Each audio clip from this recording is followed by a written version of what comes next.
Secret societies, PT2. Rituals, especially blood and sexual rituals. Secret societies are able to extract your energy. They will extract your energy, which will delay your destiny. And that will redirect,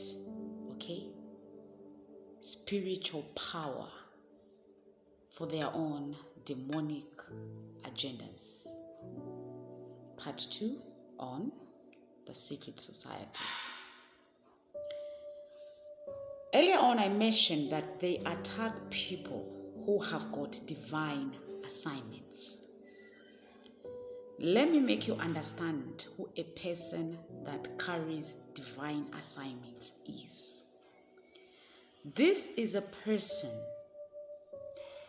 who carries breakthroughs not only for their families, communities, even nations.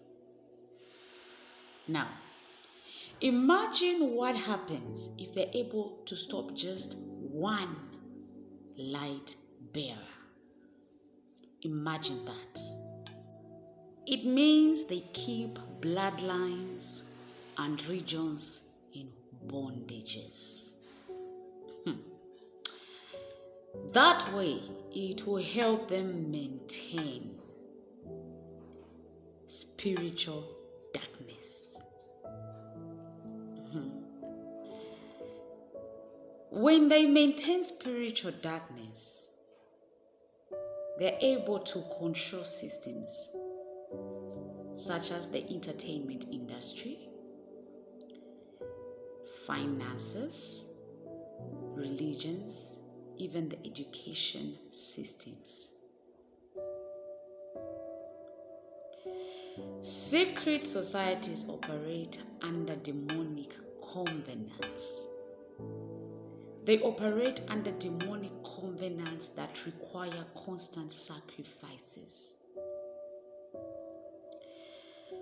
Blood, sex, purity, and pain. These need to be sacrificed. Because sacrificing or defiling a pure soul,